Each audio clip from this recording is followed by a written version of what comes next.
হ্যাঁ, আসসালামু আলাইকুম সবাইকে। জোহরের নামাজ শেষ করে ব্লগটা শুরু করলাম। আসলে এখন বের হতে হবে, তার কারণ হচ্ছে আগের অর্ডারে কমপ্লেন এসেছে যে বক্সে চাপ লেগে বক্সটা বাঁকা হয়ে গিয়েছে। সো এইজন্য মূলত বাবেল পলিটার ব্যবস্থা করতে হবে। সো এইজন্য বের হতে হচ্ছে এবং সাথে আরও কিছু ইফতারি সরঞ্জাম মেবি দরকার হবে। সো আর দেরি না করে চলেন তাহলে বের হওয়া যাক।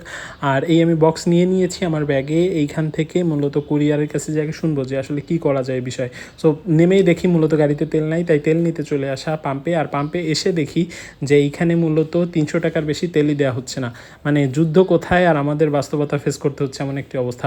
দেন চলে আসি মূলত ইফতারির সামগ্রী নেওয়ার জন্য। আমাদের দরকার হচ্ছে ছোলা, এবং তার সাথে যেহেতু আমি এইখানে আসছি সেই জন্য আমার মূলত আসলেই কিছু কিছু নিতে ইচ্ছা করে এমন একটি অবস্থা। সো এইখান থেকে মূলত আমি কুমড়োর বিচি, যেটা আসলে প্রোটিন সেক্টরে খুবই কাজে দেয়, সো এইটাও নিলাম একটু।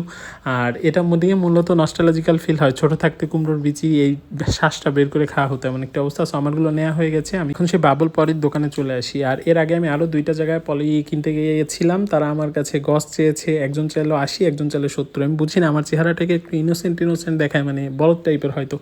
তাই এইখান থেকে মূলত আমি 40 টাকা করে গজ নিয়েছি, যেখান থেকে নিয়ে আমার মূলত এখন বাসায় যেয়ে আবার র্যাপিং করে তারপর আবার কুরিয়ারে এসে সাবমিট করতে হবে। সো এটা ওয়ান কাইন্ড অফ একটা হ্যাসেল। আর এইখানেই দোকানদারটা আসলে খুব ভালো ছিল, বিকজ সেও আমার কাছে চাইলে আরও বেশিই যাইতে পারতো, বিকজ আমার চেহারা যদি ইনোসেন্সি থাকে তাহলে সেও হয়তো দেখেছে। সো এটাই আর কি। আমি মূলত এইখান থেকে পলিগুলো সব কালেক্ট করে বাসায় চলে আসি। বাসায় চলে এসে এইবার হচ্ছে মেন কাজ, পলিটা মূলত র্যাপ করতে হবে বক্সে। সো করলাম যেভাবে পারি, মানে ফার্স্ট টাইম আমার বক্সে পলি র্যাপ করা মানে মেন হচ্ছে এইটাকে মূলত সেভ করা। সো সেটাই চেষ্টা করেছি। অবস্থা খুবই খারাপ করলাম, অনেক পরিমাণ জাম হয়েছে আজকাল। সো জামটাম ঠেলে এইগুলো এনে আবার এইটা কমপ্লিট করলাম এবং কুরিয়ারে এসে কুরিয়ারে এটা সাবমিট করে দিই। আর কুরিয়ারে সাবমিট করতে করতে অলরেডি সময় হয়ে যায় ইফতারের। আর সেই সময় মূলত এসে দেখি যে আম্মু এখানে আজকে আনারসের জুস করেছে। আর যেহেতু আনারসের জুস করেছে সেহেতু আজকে চিরার সাথে দই দেয়নি, আজকে আছে হচ্ছে গুড়। সো আজকে এই গুড় চিরা এবং হচ্ছে আনারস, আর এই হচ্ছে আজকের ইফতার। সো আলহামদুলিল্লাহ এর মধ্য থেকে মূলত আরও একটি রোজা কমপ্লিট হয়ে যায়, ইফতার সম্পূর্ণ করি।